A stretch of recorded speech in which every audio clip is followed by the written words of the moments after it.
It's 7:30 in the evening of Tuesday with Chewy And Jesse here at U Talks, where we go for gold. At magandang gabi sa inyong lahat, sa aming mga tagapanood sa aming mga Facebook page at mga tagapakinig namin sa radyo. Welcome to another episode of U Talks, kung saan makakarinig tayo muli ng panibagong kwento ng may kasamang pag-asa at kasiyahan. And of course, nagbabalik ang paborito niyong tambalan. With me is Jesse once again. Yes! It's another episode of U Talks with Parents na naman. Yes, hindi pa tayo natatapos sa mga kwento ng ating mga magulang, no? Marami pa tayong pakikinggan na storya, no? Let's have a little recap, no? From the first episode kung saan ang mother ng angel na to, Ang angel. ang mother ng angel na to ang naging guest, no? And then of course, we saw the story ng isang single mom. Yes. No? Nakita natin yung story ng mama mo. Alam naman natin kung anong naging mood ni Jess ng time na yun. Wala po akong nasalita, nasabi. Napaposh siya bigla nung episode na yan. And after that, narinig natin yung story ni Ma'am Veron. Yes, The where mother we talk ni about Amba. a parent and a teacher, na kung saan napag-usapan natin na dun with yung anak niya, si Bianca. Exactly. And we talk about yung mga things na kung ano ba yung ginagawa ng bilang isang parent and also being a teacher. Exactly. And of course, we're very excited for this episode. You know, this episode is kind of connected to our last episode with Marisa. Yes. No, our last episode was about an OFW parent. No? Ano nga bang naging storya ni Marisa bilang isang OFW? Napakinggan natin last week yon, yung hirap, yung sakit ng pagiging Yes. Malayo, no, sa pamilya, no, nakita natin yung struggle, but of course, for the sake of the family, kailangan gawin ni Marisa yung ginawa. Marami tayong kailangan i-sacrifice for them. Exactly. And of course, ngayon, we're going to look at another perspective. Panibagong perspective naman ang titignan natin ngayon for this episode. Kung last week, we talked about an OFW parent. Ngayon naman, pag-uusapan natin ng isang magulang or isang asawa na merong OFW na asawa. Balik na rin natin. Ngayon malalaman natin kung ano ba yung perspective ng naiwan or may kailangan magsakripisyo. Exactly. Last week's episode ay kwento ng isang kailangan mang-iwan para sa pamilya. Pero ngayon makikita natin yung iniwan naman. No, we'll see that. And of course, we invited a very special guest. No, our guest for tonight is one of our momshies dito sa aming Youth and Family Center. No, she's one of the foundation ng aming mga volunteers pagdating sa mga programs namin. And we would like to introduce her, no, sa inyong lahat, who will share her story. Ano nga bang experience ng isang asawang merong significant other na OFW at paano to nakaapekto sa pagpapalaki ng kanyang anak, no? So without further ado, our guest for tonight is none other than Miss Crisaline Katubig, or we would love to call her Mama Da. Mama Da! Good evening, Ma. Good evening, Ganda-ganda ng Chewy and suot. Jessie. Good evening. Magandang gabi. Ma, thank you for being with us. We're very happy na marinig namin ang storya mo, no? For dear audiences out there, Mama Da will share, no, her story, her golden journey, kung saan marinig natin yung pagsubok ng merong isang asawang OFW, no? Ma, I'm sure our audiences are very excited. Jesse, are you excited as Yes, I'm well? excited as well. I'm always excited pagdating sa kausap ng mga parents, eh. Parang Totoo. Ang dami ng perspective. Ang dami perspective. Nakikita ko yung struggle nila, no? So, Mama Da, yun na itatawag namin siya, Mama Da kasi ang tawag namin sa kanya. Ma, we would love to know, kailan mo ba talaga naramdaman, no, na ikaw na lang mag-isa ang magpapalaki sa anak mo? Actually, we go back to 2008. No? 2008. That was 18 years ago. No? Ilan taon na ba ako ng 2008? Oo. No? So, nag-decide siya to go to Qatar for work. Actually, yung pag-invite sa kanya ni Mama, kasi yung brother ko dalawa nandoon. So, in-invite siya. May opportunity, in-invite siya ng brother ko na papuntahin doon kasi may mga opportunities. Yes. So, nagpunta siya doon. It's because, of course, meron siyang trabaho dito. Yeah. Sa Pilipinas. Okay. Pero nag-decide siya magpunta dahil financially, he wanted to support his father. Kasi na-bedridden yung father niya. I So, see. medyo nahirapan sila, nahirapan yung family, yung mga medicines, gano'n. Yes. So, yun yung naka-decide siya na maglabas para makatulong Yeah. sa family member. Parang very common talaga yung pag magiging OFW, financial talaga Yes. ang nagiging focus. Yeah. Kasi from last week, ganun din, man. Kasi kung kami, ako at saka yung anak namin at saka siya, sufficient na. Yes. Yung sweldo niya dito at sweldo ko, sufficient na para sa amin. Yes. Pero because he wanted to share, he wanted to help, that's why. Okay, ma. On that day, no, nung 2008 na yan, no, what was the first feeling nung alam mong wala na si... By the way, the name of ang asawa ni Mama Da is si Tito Kaloy. Now, we will have to call him Tito Kaloy. And on that day, ma, pagbalik niyo ng bahay, of course, ilan ang anak niyo ni Tito Isa Kaloy? lang. Isa.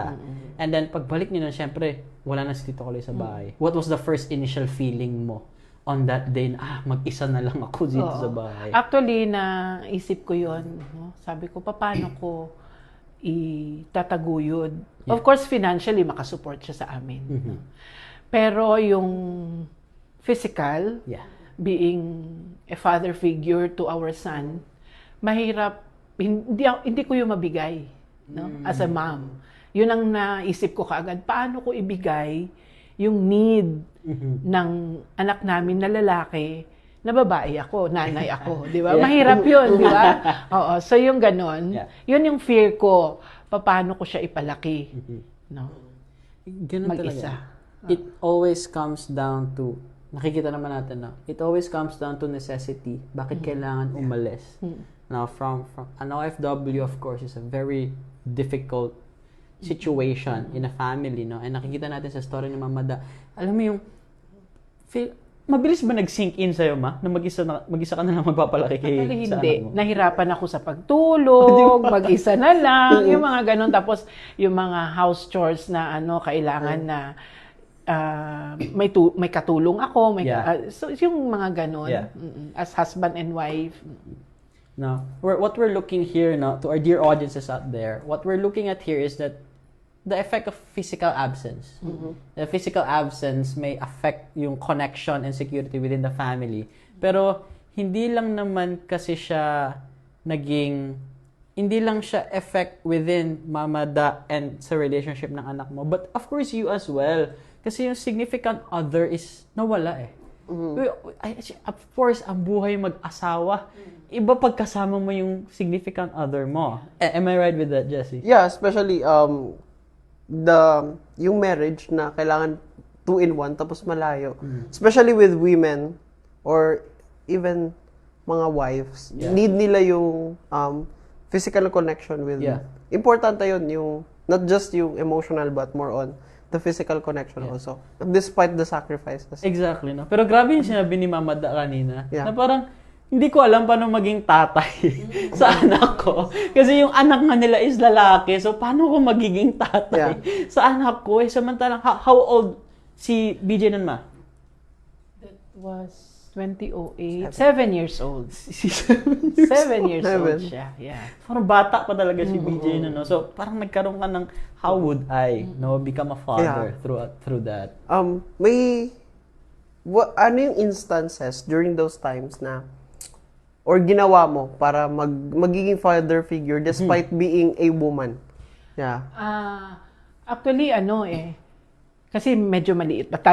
Nasa elementary stage Yes. pa siya. Madali pa yun i-handle. Yes. No? Madali pa i-handle like yung maglaro-laro, mga ganyan. So, yun yung mga needs ng mga bata na. Pero nung lumaki na siya, nung nag-high school, nag-college, no? Nahirapan ako kasi siyempre may mga mentok sinasabi, no? Yung mga, halimbawa, hindi siya open sa akin halimbawa, may mga gusto siyang crush, mayroon siyang mga ganon. So, hindi ko alam paano ko sasabihin sa kanya. Kasi hindi man siya open sa akin. Pero sinasabi ko sa kanya, you have to be open with me. Pero kung kapapa niya, Kasi siyempre maganda ngayon kasi meron ng social media. Madali na lang call, ganyan. So Yes. naka-video call sila. So okay lang 'yon. So medyo nagsisikreto sila ni papa niya. So dalawa sila nagsisikreto. Pero ako, paano ko malaman na itong anak ko na meron palang nililigawan, meron pala yung mga ganon, may mga crush, mga Yeah. ganon. So, yun yung struggle ko sa kanya. Pero may mga point ba man na nagkwento siya sa'yo about those little things? May maalala ka? Wala talaga. Wala. Tanungin siya, may boyfriend ka na? Ay, may girlfriend ka na? May girlfriend ka na? Wala. Okay, wala. Pero, alam ko, kasi nag-chat siya. Minsan nababasa ko. Minsan, inaano ko yung cellphone niya, binabasa ko, uy, meron ng sinasabi na good morning, mga ganon. So, ako, secretly, nalalaman ko kung ano, Yeah. pero hindi niya verbally sinasabi sa akin. So, parang naalala ko, nanay ko dito. Kahit kay mami ko, hindi ako nagsasabi sa kanya. Pero kay daddy, Oo. kasi I think it's because lalaki sa lalaki Yes, yung yes. usapan. Oo, yes. Kaya, ikaw, I can't relate. Sino lalaki kong kakausapin sa bahay? kaya nga, ako kasi, diba, like that, I think there's a part of us na mahiya kami Why? Kasi usually, di ba, in a Filipino culture, madalas, yung father, kapag lalaki ang anak madalas yung father kasi is nakakapag somewhat tolerate na Yeah. ginagawa. Yeah. Pero pag sa mother kasi, alam niyo naman ang Hindi. instinct ng Hindi. mama. Hindi. Parang, feeling kong elementary, kung high school pa lang, manligaw ko, kakaltukan na rin ako ng nanay ko. Para sabihin niya, bata-bata mo, para manligaw. Pero this is where nakikita natin from that struggle kasi, that children will always seek emotional stability and reassurance from parents. I love what you said, Ma, na kahit nag-i-struggle ka, sinabi mo sa kanya na mag-open up ka sa akin. Pwede ka mag-open up sa akin. That's so that's a motherly Yeah. love talaga. Giving assurance sa anak Di ba, Jess? Yeah, important din yung reassurance na kanina we were talking about it. And yung motherly figure na despite Yes. na mag-isa lang siya, wala si Tito Kaloy, Yes. she was there. She's trying her best. Yes. Man, i-try mo talaga yung best mo. Try ko. Halimbawa, may mga school activities Yes. na kailangan ng father na wala man ako magawa. So, ako lang talaga ang pupunta doon. So, pasalihin niya ako mag-basketball, na hindi man ako pwede. Kasi di ba, yung mga gano'n. Yeah. So, pero, ang presence ko nandoon. Yeah. That's what matters the most. Yeah. The Tsaka presence, madali yung mother mag-give up. Ang bigat na madali Yeah. yung Speaking mother. of give up, may dumating ba sa point na kailangan mong mag-give up or na-feel mo emotionally na pagod ka na, pero kailangan mong magpakatatag para sa anak mo? Yeah. Yeah. Like, high school siya, kailangan niya ng tutor. So, I tried. Kasi ako gusto ko. I tried. Ang ambisyon ko kasi maging teacher noon. So, I tried to give tutor to him. Pero, pag sinabi niya, hindi na, ayoko na. So, wala na. Hihinto na ako. Tama na eh. Minsan, iiyakan ko na lang yan. Sige na, kasi kailangan natin gawin ito. Yung mga ganun. Pero hindi. Ang ano ko is, talagang mag-give up ako. Kasi, ayoko siyang mapagod. Ayoko siyang masaktan. Yeah. Something ganun. Oo. Kaya, ang tendency ko, mag-give up. Yeah. On those, eto ma, I'm really wondering kasi. So, you told us na you have that talaga, well, sometimes you have to give up talaga eh. I was really wondering while listening to you, how was your communication with Tito Kaloy habang nasa ibang bansa siya? Yung mga nangyayari sa bahay between you and your son. Kumbaga yan, on times na pagod ka na. Yeah. Do you go to him? Yeah, nagsusumbong ako sa kanya. Nagsusumbong ako sa kanya. Ito yung ginawa ni BJ, ganyan. And then, so iiyak ako sa kanya. Yes. Iiyak ako sa kanya. And then after that, pero sabi ko sa kanya, huwag mo muna kausapin ngayon. Kasi para hindi niya alam na nagsumbong ako sa iyo. Tinatago ko pa rin, no? Yeah, Tinatago ko pa rin. As nanay, parang hindi ko kaya na pagalitan yung anak Yes. ko. Hindi ko kaya na saktan ng anak ko. So, ang tendency ko, magsumbong ako sa kanya, pero sasabihin ko, huwag mong papagalitan na. So, kung kumustahin mo lang siya. Kumustahin mo siya, anong nangyayari, mga ganun. So, ganun ang ginagawa ko. Oo. Yung ikaw na yung pagod, Yeah. pero ikaw pa yung nag-iisip pa rin kay BJ na hindi mapagalitan, na hindi Safe. Safe eh. Kasi di ba, in these situations, of course, when you're married, hindi man kami married ni Jess, pero we've seen it, we've witnessed it sa mga ilang tao na nakita na namin or nakasalimuha, na in a marriage kasi, di ba nga ma, your partner is your partner for life. Yeah. In a married life. Yeah. So kaya ko natanong yun kasi I was wondering, in these moments na pagod ka, who is the very first person na nilalapitan mo? Which is Tito Kaloy. Siya, yeah. And Nagsusumbong ako. nagsusumbong, yun yung, ano pa naman, ang cute. Kaya nga, nagsusumbong, pero sinasabihan, huwag mo pagalitan, ha? Kinakampihan mo pa rin, di ba? Yes, diba? Yung mga ganun. Parang ka-cute nung situation Yeah. na gano'n, na parang, pagod ka, and then ang first na lalapitan mo is, of course, yung asawa mo. Pero kasi, di ba, I can only feel na doble yung pain from your end kasi wala si Tito Kaloy physically. In fact, minsan may kasalanan si BJ, tinatago ko. Tinatago ko. Ako yung nag-absorb. Kumbaga, ako yung nag-absorb. Yes. Ina-absorb ko kung Yes. ano yung, So, minsan yung mga, kasi, I am blessed because may mga siblings ako na who loves BJ also. And sila minsan, sila yung nagiging parent, no? Na mga guardian ni BJ. Like, when we, nagpunta ako ng Korea for 6 months. So, naiwan ko si BJ dito, 6 Okay. months. And Kaloy is in Qatar. So, meron akong mami-mami, ang tawag nila lahat, yung elder sister namin. Yun yung nag-guardian kay BJ. So, minsan nagagalit na siya sa akin kasi may ginagawa si BJ pero pinagtatakpan ko pa. Yung something ganun. Ang nanay talaga. Motherly No, instinct. Mother, oo. Yung mga ganun. The motherly love, the motherly instinct na parang ikaw na yung napapagod pero ikaw pa rin yung nagtatanggol sa kanya eh. No? It's that kind of connection talaga between, eto ma'am, I'm really interested eh.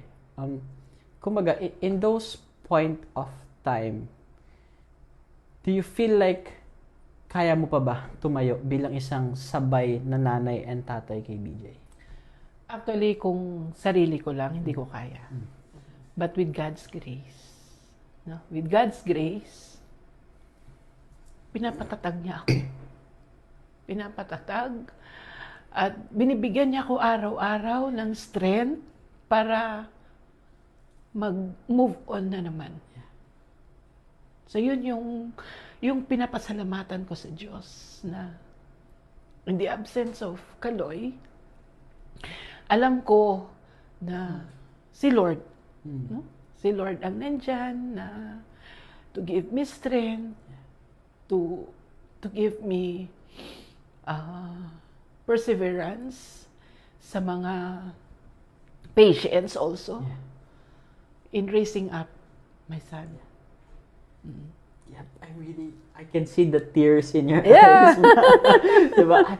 Kanina kasi habang nakikinig ako sa'yo, I can see naman na talagang pinagtatanggol mo si BJ eh. And then, yung times na kailangan mo siyang, kumbaga kailangan mo, yung sabi mo, i-absorb. I-absorb lahat nung mga nagagawa niya, hindi magsumbong. Kaya I wanted to ask kasi that question. Kasi sa mga panahon na pagod ka na, sometimes you just have to give up eh. And then yung necessity, it was a necessity. Nakikita naman natin, no, to our dear audiences, it was a necessity na kailangan umalis ni Tito Kaloy for financial help, for financial matters. Pero that necessity doesn't mean na walang struggle or walang sakit na may iwan eh. Yeah. Sometimes kasi 'di ba, necessity means kailangan natin magpakatatag, but we don't need to be strong all the time or to act strong. Kailangan at some point kasi kailangan natin i-recognize na pagod na tayo eh. Kaya I think doon ko, no, if you would agree with me, Jess, doon ko nakita yung luha ni Mama Da nung tinanong ko yung question na yon. Kasi it means talaga na you just have to accept na hindi mo kaya mag-isa minsan. And especially in this kind of situation na malayo yung asawa physically. No, I'm very thankful, Ma, na narinig namin yung story mo ni Jess. But of course, hindi pa tayo tapos. Ma. Marami pa tayong pagkikwentuhan. But our dear audiences out there, you just have to wait. We'll just have a short infomercial pagtapos nito na. We're listening to the golden journey of Mama Da, and we're hoping na you would stay with us just with this short infomercial, and we'll be right back para makinig sa kanyang heart of gold and of course continuation ng kanyang pagsubok sa buhay. So we'll be right back.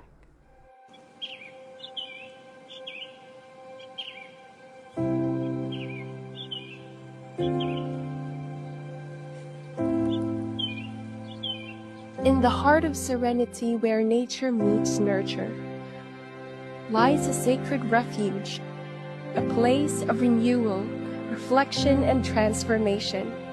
Welcome to the Youth and Family Center, a haven designed to bring out the best of the joys and hopes in every youth, family, and lay animator. Here, we believe in the power of pastoral counseling, spiritual companionship, holistic formation, and human development programs. Every step you take within these grounds is an invitation to grow, to heal, and to discover your purpose in the life of faith and community.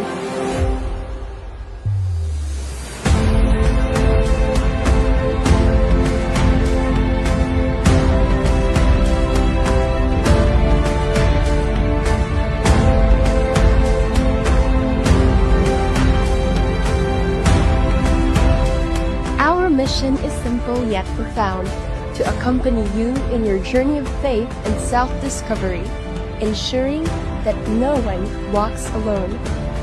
Through our programs, we foster resilience, strengthen relationship, and deepen spiritual and emotional well-being.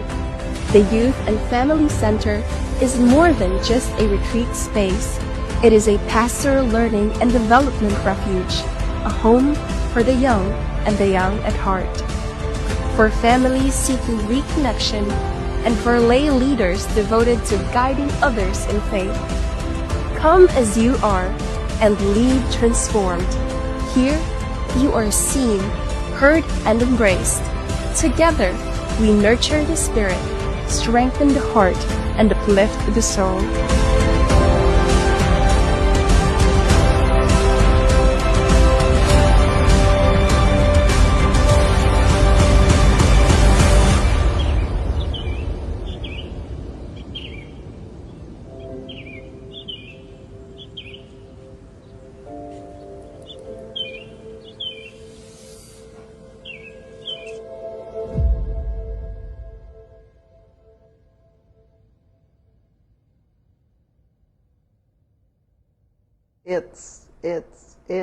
It's a beautiful evening of Tuesday here at You Talks, where we go for gold.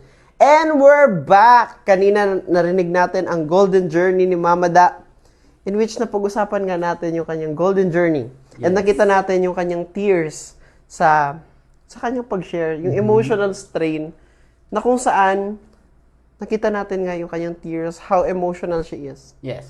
And, yeah, nakikita natin that parents or wife na malayo sa kanyang partner also needs emotional experience para magkaroon sila ng attachment. Nakita nga natin kanina na nagsusumbong siya.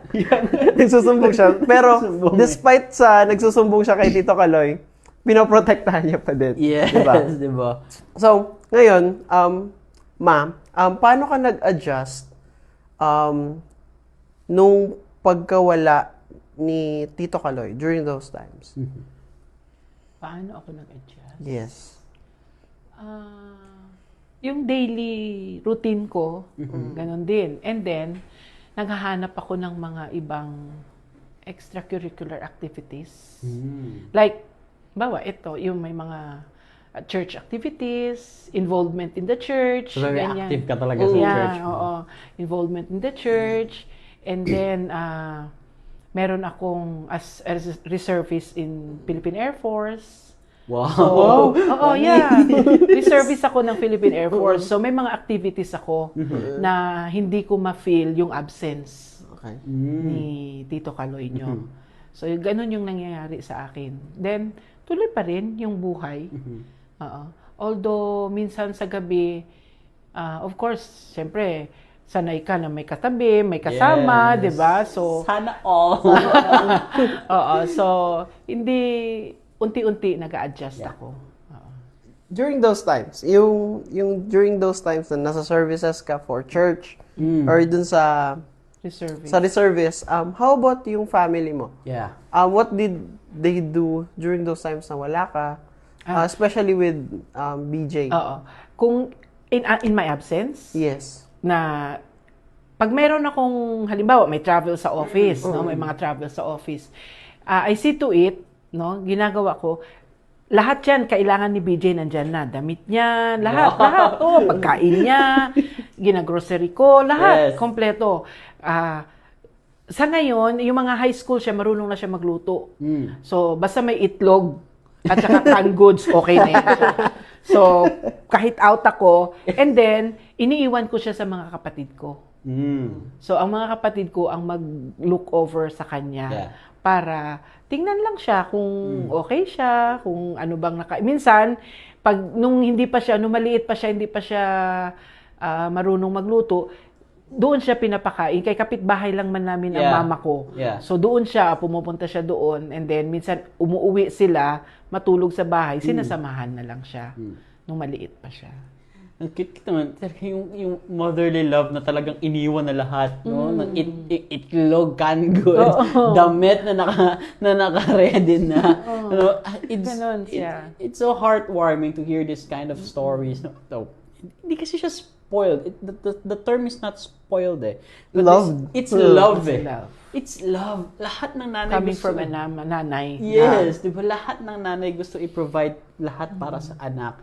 And we've seen here talaga na kahit mapalayo ko kay BJ, mag-travel ka kadali, iwan ko muna to sa inyo. Iwan ko to.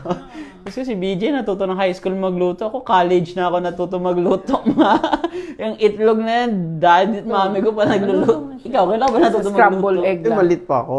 Scrambled egg. Scrambled egg lang, okay na siya. Ikaw lang, kailangan natuto. Malit pa ako kasi tinatrain ako kasi ako lang, di ba, isang lalaki sa bahay. So, tsaka inggitero ako. So, kung nakikita ko si mama nagluluto ako. Maluto ka talaga, no? College pa ako natuto magluto. Naalala ko nung mag-video call pa ako kay daddy. Anong luluto? Kasi nasa Cotabato ako nung sila sa Manila. Anong lutuin ko dito? Naalala ko lang, no? But, in that, how about your communication with Tito Kaloy-ma? How often do you communicate with him? Every night. Every night talaga. Kasi ang time natin is 5 hours ahead tayo. Ahead, okay. Oo. So, tina-timing ko lang siya na ang time niya doon ay tama din na hindi na ako tulog. 'Di ba? So, mga 8 o'clock, that is, kung 8 o'clock ng gabi dito sa atin, na 8, Alas 7, 6, 5, 4, 3, mga 3 o'clock, ganon. So, okay pa yun. Yeah. Oo. So, minsan, ganun. Everyday, mangumusta lang. Oo, gamusta lang. And then, anong activity? Yes. Yun. And then, dalawa kayo ni BJ, ma. On that communication o ikaw lang mag-isa? Ako lang mag-isa. Ako lang okay. mag-isa. And then, si BJ naman, si Kaloy, will communicate with BJ. BJ. Okay. Pero were there instances na dalawa kayo ni BJ? Yeah. Nakikipag-communicate? Pag may mga decision-making kailangan, may mga major na decision-making na kailangan, yun yung pagkakataon na talagang tatlo kami mag-uusap. In that sense, ma, I would like to wonder, on the side of being a mother, did you observe any changes from BJ mula nung umalis si Tito Kaloy? If you would compare na nandun si Tito Kaloy and then nawala siya.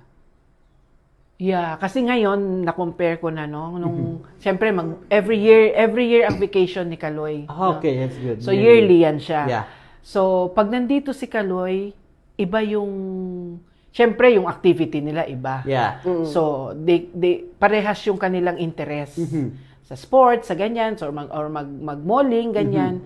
So pinapabayaan ko sila magbanding dalawa. Yeah. Kasi sabi ko, 1 year hindi niya kasama ang papa niya. Yeah. So, sila lang muna dalawa. But there are times also na kami tatlo. So yun ang ginagawa ko sa kanila, na nakikita ko yung paano kasaya si BJ na nandyan si papa niya at saka yung wala. Iba talaga yung yeah, of course the family dynamics then. So you mentioned nga kaya ko na ano yun kasi it's you have to adjust kasi hindi lang ikaw yung nag-adjust. Yeah. Of course pati si BJ. Diba? Hindi lang din siya, but also the whole family. Yeah, the whole family. Pero kayo kayo ni BJ, what were your bonding moments together? Pag may mga family Gatherings. gatherings, or pag walang pasok, no, kami lang yan sa bahay dalawa.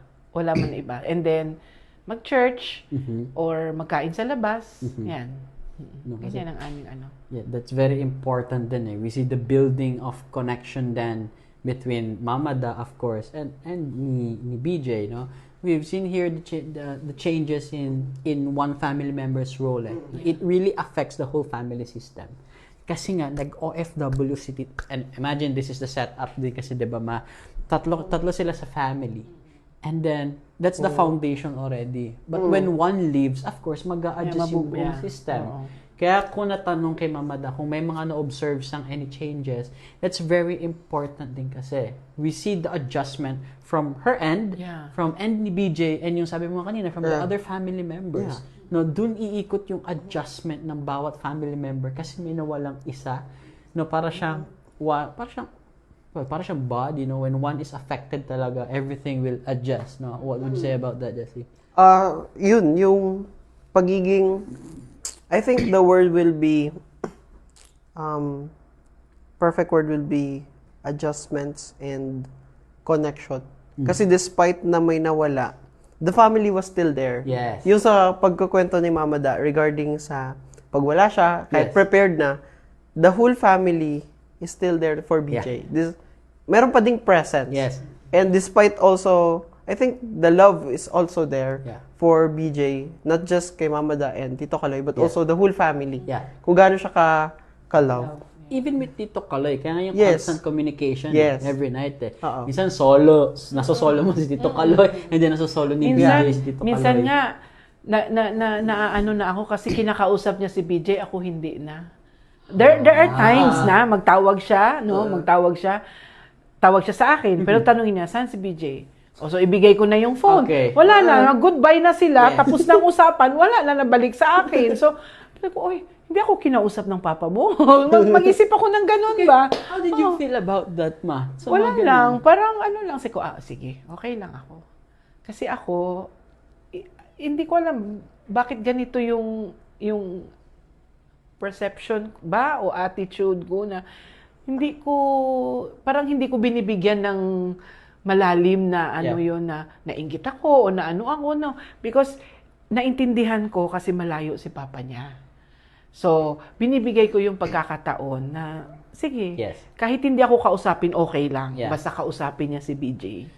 Ito yung parang as a wife, it hurts a little. Pero as a mother, it's very Fulfilling. Totoo, oo. That's true. Yung makita ko kasi habang nagkikwento si Mama Da, ako hindi ako kinakausap ni Kaloy. Minsan pagbiro ko na lang, tawagan ko siya ulit. Minsan, tapos na sila nag-usap. Tawagan ko ulit. Bakit hindi mo ako kinausap? Tapos na kayo ni BJ. Wala naman akong sabihin sa'yo. Mga ganon. Ginagawa na lang joke, pero ako, nag-a-adjust ako talaga para kay BJ. Yes. Para kay BJ. Tito Kaloy, gumawa ka ba noon ba ito? Mamaya tatawagan niya. May nalaman kami bago. Alam ko, nanonood ka minsan sa mga episode Nanonood namin. talaga siya. Pero yun nga, Yung ganon. Yung it hurts as a wife, but it's very fulfilling as a mother. To Totoo. have that Yeah, feeling that's na true. hinahanap, the father is always trying to build a connection with the father. Now, we go to, ito yung, grabe yung connection talaga ng ginagawa ni Mama Da and ni BJ, of course, no? That constant communication with the father.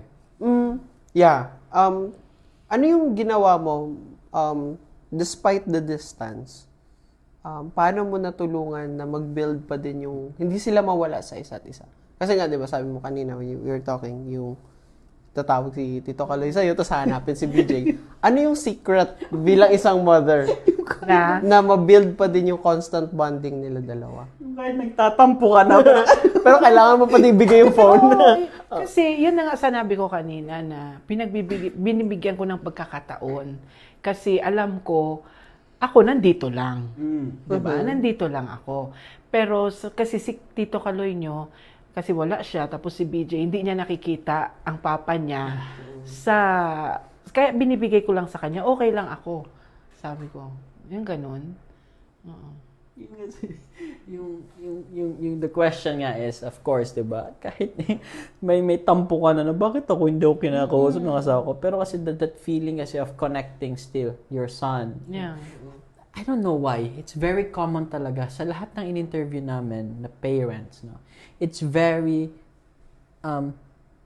kumbaga it's very evident or kitang-kita talaga yung sacrifices ng mga parents para sa mga anak eh. From your mother, sa mama ni Bianca, sa kay Marissa, kay Kuya Tata, and then now we're seeing this here. Nakikita talaga natin yung sacrifice of a parent pagdating sa mga anak eh. Minsan ako nagwa-wonder ako eh. 'Di ba? Lagi nga sinasabi, 'di ba? Ang mag-asawa magkakampihan throughout life. Pero minsan nagwa-wonder kung pag nagkaanak, sino ba mas kakampihan ng Yung ano? ang anak? Ang anak? Parang, Especially ang nanay. kaya nga eh. Totoo yan. That's Kasi true. may mga family dynamics, di ba? Di ba pag nagkaasawa, ang magka-partner talaga, magkakampihan, is ang mag-asawa. Pero kapag nagkaanak, parang sino na ba talagang kakampihan ng asawa? Ang anak or ang asawa niya pa rin? Yung anak pa rin, ano?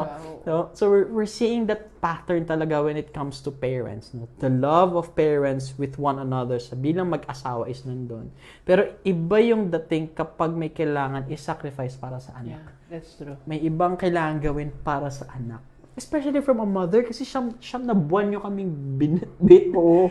Di ba, yung siyam na buwan na yun, tapos pag kami maniningil kami ng utang sa nanay, ang sasagot sa amin, siyam na buwan kita binitbit, siningil ba kita? Di ba, yung ganon. Pero about this na, yung closeness na na-build mo with BJ, no? And then yung na-build mo pa rin yung closeness ni BJ tsaka ni Tito Kaloy. What about you? How did you help yourself still ma-maintain yung connection mo with Tito Kaloy as a husband and wife? Kayong dalawa. Yung constant communication namin every night, no. We never go to sleep without without saying good night and I love you. And then hindi talaga mag-miss yung gabi pag hindi kami makausap. Kahit pagod na? Oo. Kahit minsan tulog na ako, magalit na ako sa kanya kasi nakatulog na ako. Siyempre, nasa work siya. Iba yung time niya, iba yung time ko. 5 hours eh. So, matulog na ako. Yeah. Gigisingin niya ako, magagalit ako. Bakit mo ko ginising? Ay, sorry, tulog ka na pala. O, ganyan. Yeah. So, kahit ganun lang, at least merong communication. Yes. May ganun. So, Yes. magagalit na ako. Hindi na ako makatulog ulit kasi mahirapan ako matulog pag Yeah. nakagising ako ulit. So, nagagalit ako. Bakit mo ko ginising? Kasi hindi pa ako nakatawag. Mga ganon. Yeah. Pero within that, nakwento mo nga, di ba? Sabi ni Mama Da kanina, pag nandito si Tito Kaloy, umuwi siya yearly. Yeah. So pag nandito siya, magbabanding sila ni BJ. Oo. Yung interest nila. How about you and Tito Kaloy? Do you have your bonding moments na kayo lang dalawa? Yeah, meron din. Okay. Oo. Sige. Can you give us memory lane? Iniiwan namin si BJ sa kapatid ko dito. And then we will get out. We go to Davao, we go to Jensan. Yan. May Oo, date, yan. yearly Yan ang date, ginagawa yearly namin. Oo. Or, meron kami kasing group sa community namin, sa BEC namin. Mga couples lang yan. So, nag-schedule sila, Yeah. mag-outing kami, na mag-banding-banding mga couples. Kasama kami. Yung time na ni Kaloy nandito. Yeah. So, time ni Kaloy dito, i-schedule namin yung banding namin as a BEC couples. Mag-outing kami. Exactly, di ba? Why I asked that question to our dear audiences, kasi in a family, family always maintain emotional bonds through communication and reassurance. Nakita naman natin na, yes, this is a story of the family of Mama Da. Pero hindi lang kasi, we're not just looking sa relationship of BJ and Tito Kaloy or Mama Da and BJ, but we're also looking at the relationship of Mama Da and Tito Kaloy bilang mag-asawa. And nakita natin talaga na they did everything ma-maintain yung emotional bond nila. Kaya nga, di ba, pag nakaka-uwi si Tito Kaloy, at least nakakapag-relax sila ng konti, nakakapag-bond sila ng konti, and then, parang, iwan natin si BJ. Tayo muna. Tayo muna. Diba? Tapos Tayo na ang time muna, nyo. Diba? Yeah. Parang nakakakilig naman yung mga ganong moments. Yeah. Ano yung nagbigay sa'yo during those times ng lakas, during those hard moments, or need mo ng someone na masandalan? Especially the times na you act as an inatay, bilang ina at tatay to BJ. Inatay. Oo, inatay. Saan ako na, pakiulit. Ano yung nagbigay sa'yo ng lakas? Yeah. Alam mo, sa totoo lang, ang nagbibigay sa akin lakas, ang Diyos lang. Sabi ko nga, kung sarili ko lang, hindi ko makakaya gawin. But with God's grace, nagagawa ko. Nagagawa ko. And also, with the help of my siblings. No? Kasi meron akong tatakbuhan. Yes. In the absence of Kaloy, meron akong tatakbuhan. Nandyan yung mga kapatid ko na willing to help me also. That's still, no? What we're seeing here is the support group. Dito na naman, So, bumabalik na naman tayo. Besides, of course, there's God. There's the Of Lord course. who's giving you the Yeah. strength. But then, we're coming back to that support group talaga. Nakita naman natin, from youth up until youth talks with parents, yung support group talaga is hindi mawawala. Hindi talaga mawawalay yung support group eh. And then from the story of Mama Da, we can see also na it's not just yung lakas is nanggagaling din from family, from friends, but kasi nakikita ko kanina, I can sense na while telling your story to us, in a subtle way, nararamdaman ko na kahit may mga misunderstanding kayo ni BJ, he was also your strength talaga. Yeah. Parang naging main source of strength mo talaga siya. You becoming an inatay is basically for him. Dahil nag-iisang anak niyo si BJ. Diba? Nag-iisa niyo siyang anak, and I can sense talaga na yung lakas ng loob, or with that strong sense of motherhood. Ano nga sabi natin last time? Ang nanay ang ng tahanan. Ang ilaw. Ang ilaw. Ang tatay ang haligi. Ayan, no? So, si Mama Da ang tumayo bilang haligi at ilaw ng tahanan ng mga panahon na to eh. Kailangan talaga, this is not only for BJ, but this is also for my family, no? Para mabuo. It's that difficulty. No? We're seeing here from the support group that this is an example of a healthy family. Diba? And a healthy family system always rely on support, connection, and shared meaning. Sabi mo nga kanina, nung hindi ka nag-iisa sa pagpapalaki kay BJ, parang naging iisa ang goal niyo ng family. Kung paano mo siya gusto palakihin, ganun din siya pinapalaki ng mga kamag-anak niyo. In those moments, mabigyan mo daw kami ng example. Do you live, I mean, kapag iniiwan mo siya sa mga kamag-anak niyo, like, do you give instructions na ganito? Kasi sabi mo nga, iniiwan mo yung damit eh. Nag-iiwan ka ng ganito. Pero you as a mother, do you give instructions sa family mo na dapat ganito kay BJ, dapat ganito? Wala. Or you just let them? Wala. Ayun. Sarili lang nila. Sabi ko, kayo nang bahala kay BJ. Pero ahead of time, magpaalam na ako. Para kung may lakad din sila or lalo na si Achi, si mami nila, alam niya na maglakad, may travel ako, may puntahan ako. Yes. So, maiwan ko si BJ. So, siya talaga, bahala ka na. The moment na binigay ko na si BJ or i-turn over ko si BJ sa kanya. Diba? No, parang ganon. Yeah. So, bahala na sila. They can, Yeah, that is the important thing. The trust. Yeah. The trust is the number one factor there. Na, of course, masakit talaga. iwan mo minsan yung anak mo, but you have to do it eh. Pero the trust that you've built sa ibang tao to help you raise someone, especially bilang nag-iisa nagpapalaki kay BJ, that's very important talaga eh. And I guess we can see here yung importance ng trust sa mga episodes natin eh. And not just trust, but also, kanina we were talking about the trust, the support system. And also, we put love Yes. in it. Kasi, hindi lang nakikita natin with story, the motherly love Yes. to BJ. Especially not just the motherly love of Mama Da, but also the love of yung mga kapatid ni Mama Da. Siblings. Yes. Yung sila, yung mga kasama ni BJ throughout it. Exactly. And pinalaki nila ng maayos. Especially with the trust about it. Exactly. So with that, Ma, after everything, that was a very lovely story. Of course, in every story, there's always a learning eh.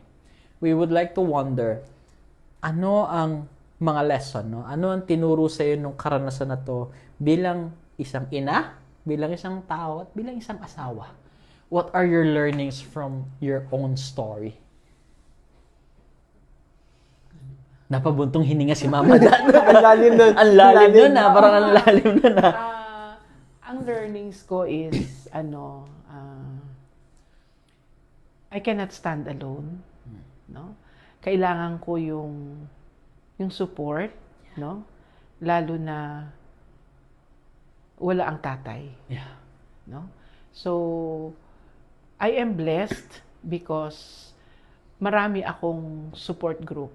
No? Marami akong support group, especially yung aking mga kapatid, no? Mga kapatid ko. Sila yung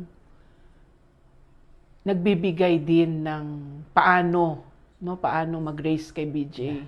Yung mga values, no? Yung attitude. So, yun na nga, yung basta pinagkatiwala ko si BJ sa kanila. Yun yung nakita ko na That's a very wonderful learning. Again, ulitin ko yung sabi ni Mama Da, I cannot stand alone. No one can stand alone. Kahit wala ni isang kayang tumayo ng mag-isa. Well, I'll give an example. Ang stick, hindi mo makakatayo ang stick hanggat di mo binabaon sa lupa. Kasi pag nilagay mo lang dyan, hindi yan siya tatayo. Ang bote, kapag pinatayo mo, hindi naman tatayo kung hindi maganda yung foundation sa ilalim. Ang upuan na to, mawalan lang ng isang leg dito sa baba, hindi na to tatayo mag-isa. Tayong mga tao, mawalan lang ng isa. Mapilayan nga lang tayo dito, hindi na tayo makatayo mag-isa. So, it's not just a metaphor, but it's a reality that we have to face, that we cannot stand alone. And I'm very, very happy na nakita ni Mama Da the value of the support group that she has. No, yung support group na laging nakaakibat sa kanya, laging nandyan para sa kanya. No. With this, Ma, I would love to know how si Tito Kaloy is still in Qatar. Yeah. Okay. I would love to know how is your relationship right now with Tito Kaloy ngayon? Like paano kayo kailan mo siya huli nakauwi? Last year. Anong mga date, Ma? Ano ba last year? 2025? 25. May. That two times siya nag-uwi last year. During our anniversary and Christmas. Yes. Ah. And then, ngayon, ang next na balik niya is kailan? December. Malapit na. Magsa-schedule na yan.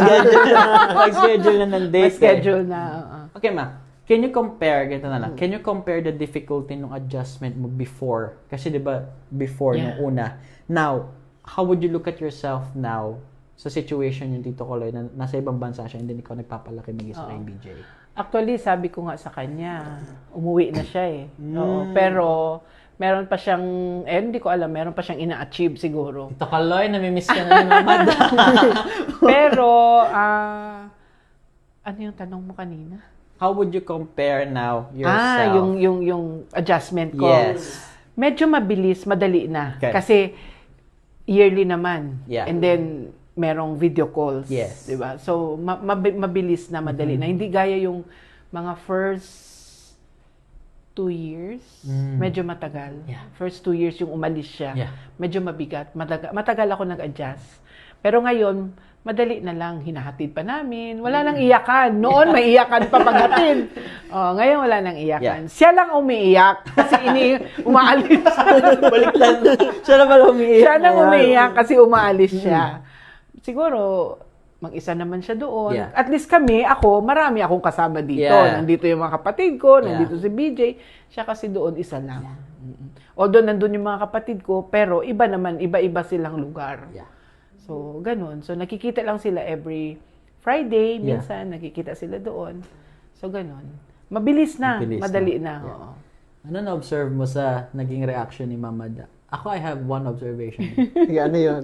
Kanina na nagkikwento siya, nakita ko yung sadness in the eyes. Pero ngayon yung tinanong ko yung adjustment, yung ngiti niya. Excited na siya. Excited. Diba? Ano masasabi mo doon sa excitement ni Mama Da? Malapit na kasing December. Yun talaga yun.